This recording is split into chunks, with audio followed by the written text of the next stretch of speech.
بسم الله والحمد لله والصلاة والسلام على رسول الله صلى الله عليه وعلى آله وصحبه ومن والاه وبعد.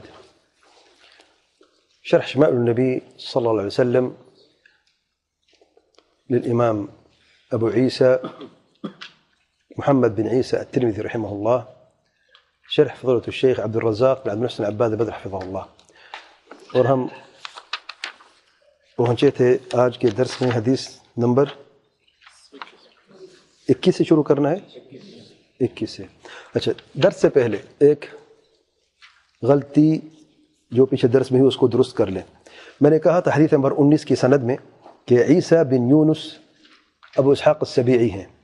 یہ مجھ سے غلطی ہوئی ہے، میں یہ کہنا چاہتا تھا عیسیٰ بن یونس بن ابی اسحاق السبیعی. تو عیسیٰ بن یونس ابو اسحاق السبیعی نہیں، ابو اسحاق السبیعی جو ہے وہ عیسیٰ بن یونس کے دادا ہیں. اب عیسیٰ بن یونس بن ابی اسحاق السبیعی، ٹھیک ہے، درست کر لیں کہ عیسیٰ بن یونس جو ہے عیسیٰ بن یونس بن ابی اسحاق السبیعی رحمہ اللہ ثقہ ہیں، اور اصحاب کتب الستہ نے ان کی روایت کو لیا ہے. تو یہ ٹھیک کر لیں، بارک اللہ فیکم. حدیث نمبر 21. امام ترمذی رحمہ اللہ فرماتے ہیں حدثنا ابو عمار الحسین بن حریث الخزاعی. ابو عمار الحسین بن حریث الخزاعی ثقہ ہیں، اصحاب کتب الستہ نے روایت کی ہے سوائے ابن ماجہ کے، یعنی خمسہ نے روایت کی ہے. قال حدثنا علی بن حسین بن واقد.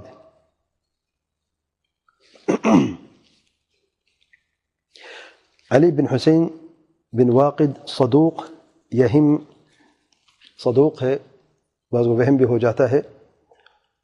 اس کی روایت کو امام بخاری نے خلق افعال العباد میں اور امام مسلم المقدمہ میں اور باقی اربعہ نے بھی روایت کی، یعنی اصحاب کتب الستہ نے کیا، لیکن یہ نہیں کہ اصحاب کتب الستہ، کیونکہ یہ غلط فہمی ہو جاتی ہے کہ صحیح بخاری سے مسلم میں ہے، جبکہ صحیح مسلم میں تو ہے لیکن مسلم کو مقدمے میں ہے. یہ تو چلے گا کیونکہ صحیح مسلم مقدمہ اس کے ساتھ ہے، تو صحیح بخاری میں نہیں ہے، بلکہ امام بخاری کی جو تصنیف خلق افعال العباد اس میں ان کی روایت کو لیا گیا ہے.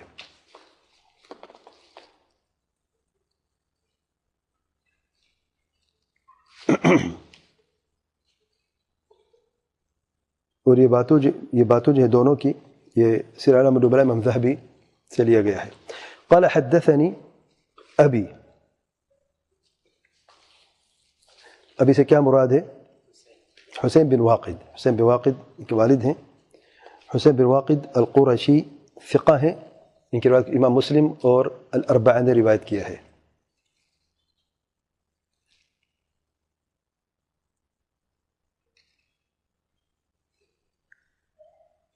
امام ذہبی سے علامہ النبلاء نے یہ حکم انہوں نے بیان کیا ہے. قال حدثني عبد الله بن بريدة، عبد الله بن بريدة بن حصيب، ثقة ہیں، أخرج أصحاب الكتب الستة. قال سمعت أبي بريدة، میں اپنے والد بریدہ کو سنا. بریدہ کون ہے؟ برید بن حصیب رضی اللہ عنہ، صحابی ہیں، أخرج أصحاب الكتب الستة. يقول جاء سلمان الفارسي إلى رسول الله صلى الله عليه وسلم. سلمان فارسی اللہ تعالیٰ کے پیارے پیغمبر صلی اللہ علیہ وسلم کے پاس ہے. سلمان فارسی صحابی ہیں اور ان کی روایت کو بھی اصحاب کتب الستہ نے روایت کیا ہے. يقول جاء سلمان الفارسي إلى رسول الله صلى الله عليه وسلم حين قدم المدينة بمائدة عليها رطب، فوضعها بين يدي رسول الله صلى الله عليه وسلم فقال يا سلمان ما هذا؟ فقال صدقة عليك وعلى أصحابك. فقال ارفعها فإن لا نأكل الصدقة. قال فعرفها فجاء الغد بمثله فوضعه بين يدي رسول الله صلى الله عليه وسلم. فقال ما هذا يا سلمان؟ فقال هدية لك. فقال رسول الله صلى الله عليه وسلم لأصحابه ابسطوا ثم نظر إلى الخاتم على ظهر رسول الله صلى الله عليه وسلم فآمن به وكان لليهود فاشتراه رسول الله صلى الله عليه وسلم بكذا وكذا درهما على أن يغرس لهم نخلا فيعمل سلمان فيه حتى تطعمه فغرس رسول الله صلى الله عليه وسلم النخل إلا نخلة واحدة غرسها عمر فحملت النخل من عامها ولم تحمل نخلة فقال رسول الله صلى الله عليه وسلم ما شأن هذه النخلة فقال عمر يا رسول الله أنا غرستها فنزعها رسول الله صلى الله عليه وسلم فغرسها فحملت من عامها. پہلی بات یہ ہے کہ اس حدیث کی سند پر جو بات ہے وہ یہ ہے کہ علی بن حسین بن واقد صدوق یہم میں بیان کر چکا ہوں، لیکن امام احمد رحمہ اللہ نے مسند میں اس کو روایت کی، حدیث نمبر 22,997، فٹ نوٹ پہ دیکھیں آپ 22997 من طريق زيد بن الحباب عن الحسين بن واقد عن عبد الله بن بريدة رضي الله عنه به وصحح اسناده البصيري في إتحاف الخيرة إلى آخره. تو سند کے اعتبار سے صحیح ہے اس دوسری روایت کے ساتھ.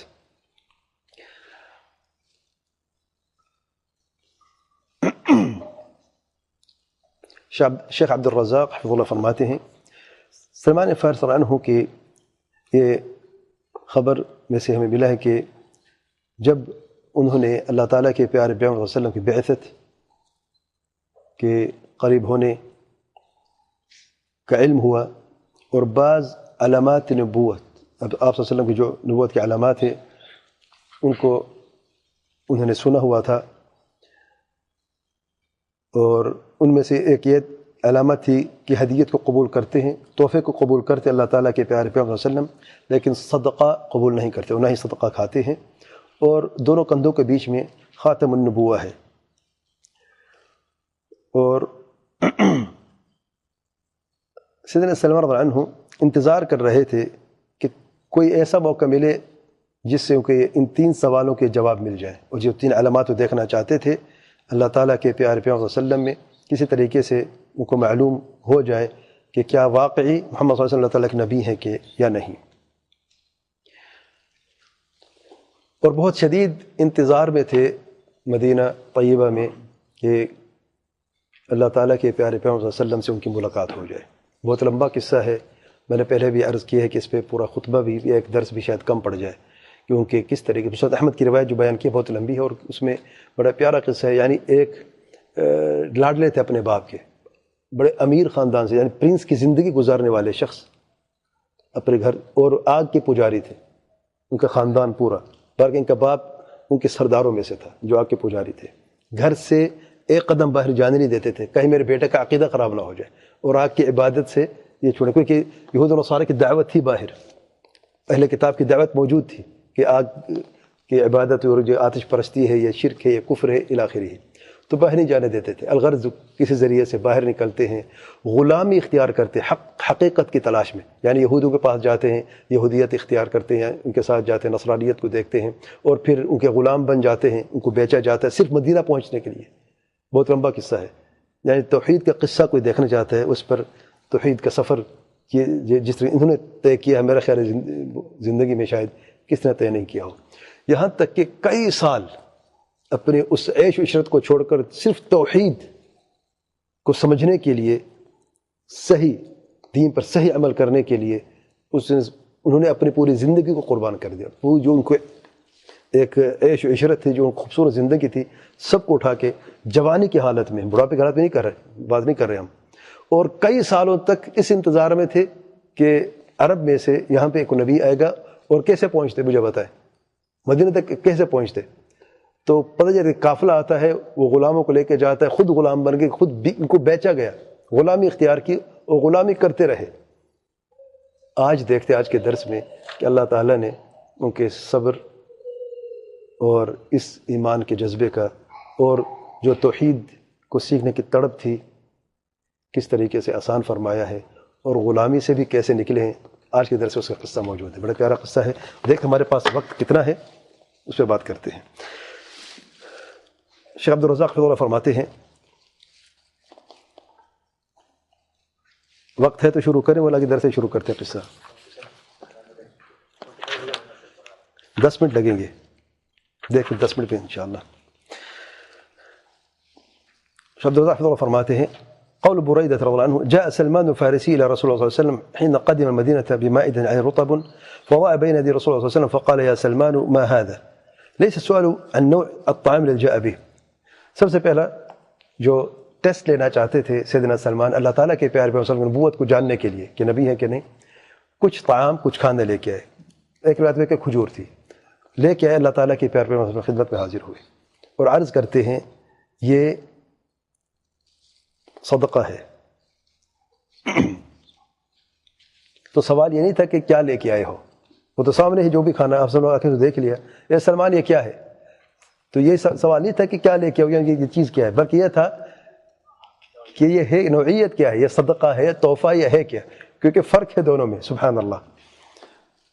وإنما السؤال عن أمر آخر فهمه سلمان۔ تو سلمان کو پتہ چل گیا کہ آپ صلی اللہ علیہ وسلم کیا پوچھنا چاہتے ہیں، اگرچہ کسی اور کو پتہ نہیں ہے۔ تو عرض کرتے ہیں یہ صدقہ ہے آپ کے لیے اور آپ کے صحابہ کے لیے۔ قال صدقۃ علیک وعلی اصحابک، اللہ تعالیٰ کے پیارے پیغمبر صلی اللہ علیہ وسلم فرمائے ارفعها فإنا لا نأكل الصدقہ، اسے لے جاؤ ہم صدقہ نہیں کھاتے۔ تو سب سے پہلے علامات ہے۔ ایک روایت میں فهذه الأولى، سیدنا سلمان نے دل میں کہا یہ پہلی نشانی مل گئی ہے۔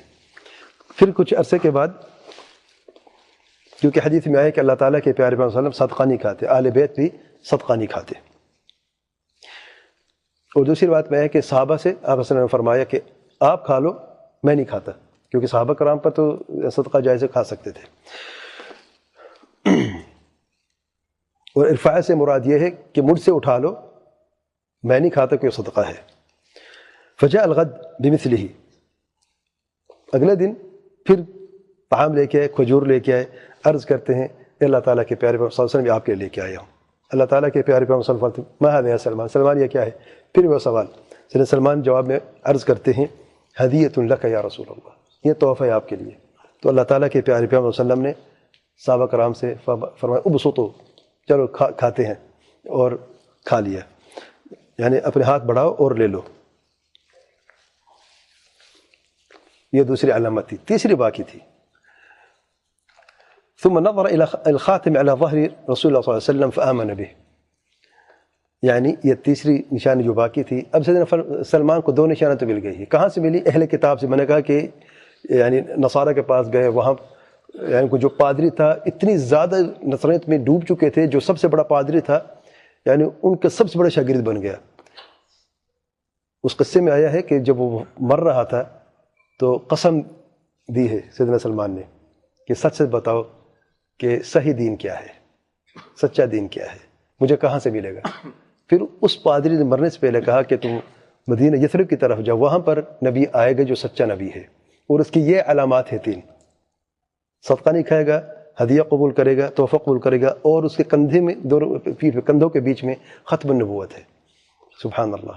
اس لیے اللہ تعالیٰ نے کیا فرمایا؟ یعرفون، اللہ تعالیٰ کے پیغمبر کے بارے میں کیسے جانکاری، کیسے جان کما یعرفون ابناءہم، یہ یہود و نصارہ کتابوں میں موجود ہے لیکن ابھی تحریف شدہ ہے، انہوں نے سب تبدیل کر دیا۔ سبحان اللہ۔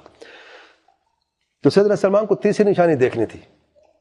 چلو دو کو پتہ تو چل گیا، اب تیسری کیسے دیکھ؟ وہ تو ایک موقع ہونا چاہیے کہ آپ صلی اللہ علیہ وسلم نے قمیض نہیں پہنی ہوئی، پھر جا کے پیچھے سے دیکھ لیتے کہ ختم النبوت دونوں قدموں کے بیچ میں ہے یا نہیں۔ ثم نظر الى خاتم على ظهر رسول صلی اللہ علیہ وسلم فامن به۔ شیخ عبد الرزاق فرماتے ہیں یہ تیسری ہے، یہ تین علامتیں اللہ تعالیٰ کے پیارے پیغمبر صلی اللہ علیہ وسلم کی انہوں نے دیکھ لی ہیں اور ایمان لے کے آئے۔ پھر وکان للیہود، یعنی رقیقا للیہود، یہودیوں کا غلام تھا۔ غلام بھی کس کا تھا؟ یہودیوں کا تھا۔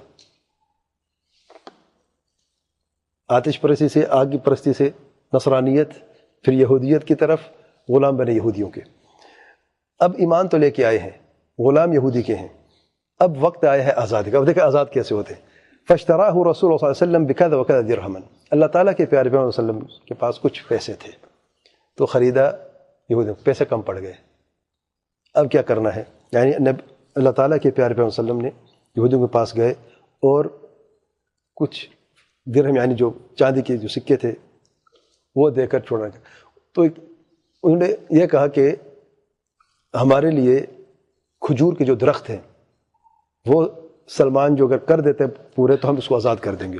ایک روایت میں ہے کہ 300 کھجور کے درخت پورے، یعنی بیج سے لے کے، یعنی شروع درخت سے، پودے سے لے کے درخت جب تک پھل نہیں دیتے، 300 درخت اور ایک 500 بھی آیا ہے، جب تک یہ مکمل نہیں ہوتے تم آزاد نہیں ہو سکتے. سبحان اللہ. اب آزادی کے لیے یہ ساری محنت کرنی تھی.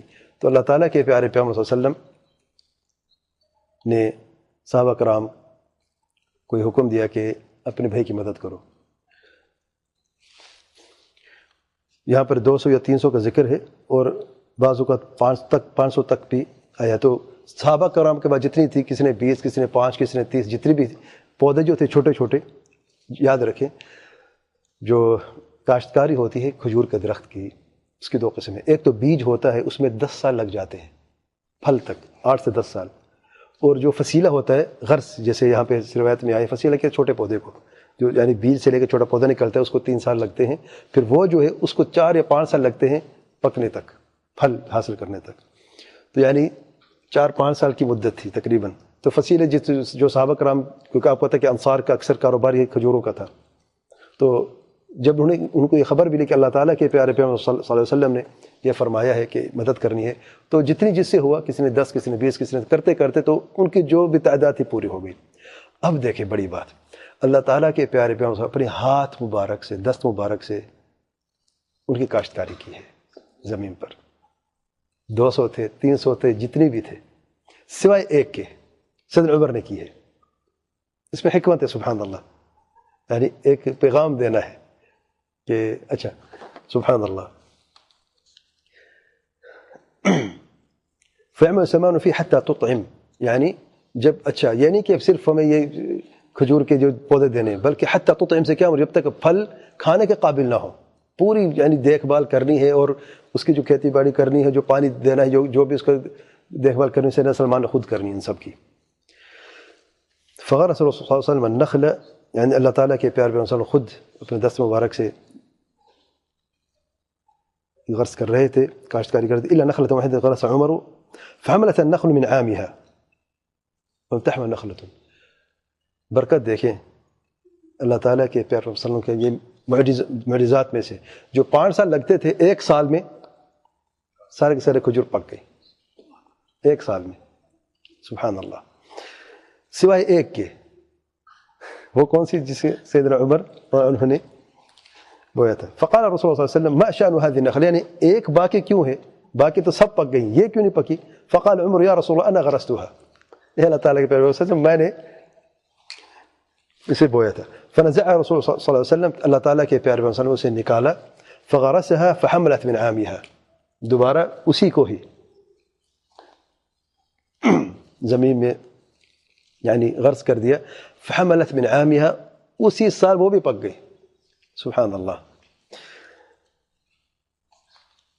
شاہ عبد الرزاق رحمہ اللہ فرماتے ہیں کہ حاکم نے مستدرک میں یہ روایت کی ہے کہ سند کے ساتھ بیان کر رہے ہیں کہ 500، نہیں دیکھیں یہاں پہ اس روایت 500 کا ذکر ہے کہ 500 جو پودا ہے کھجور کا وہ میرے ذمے تھا،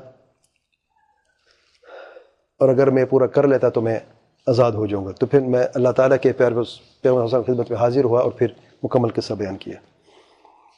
اور اس روایت میں یہ ہے کہ ساری کی ساری اللہ تعالیٰ کے پیغمبر صلی اللہ علیہ وسلم نے غرض کی تھی، سوائے ایک کہ میں نے غرض کی تھی. تو اس روایت میں سید عثمان فارسی فرماتے ہیں میں نے کی ہے، دوسرے میں سید عمر کا ذکر ہے. تو شیخ صاحب فرماتے ہیں، شاہ عبد الرزاق فرماتے ہیں دونوں جمع یہ کیا جا سکتا ہے، ممکن ہے کہ دونوں جمع کرنا، کہ دونوں نے مل کے اس ایک کو غرض کیا ہے، باقی کو اللہ تعالیٰ کے پیارے پیغمبر صلی اللہ علیہ وسلم نے غرض کیا ہے. تو اس لیے ایک صحابی کہتا ہے میں نے، دوسرے کہتا ہے میں نے، تھی وہ ایک، تو دونوں نے مل کے ہی اسے غرض کیا تھا.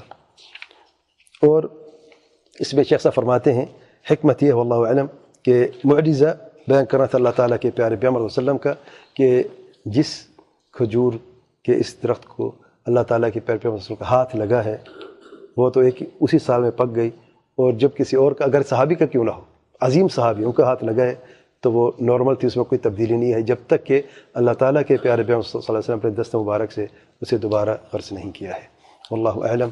سبحانک اللہم و بحمدک، اشہد ان لا الہ الا انت، استغفرک و اتوب الیک.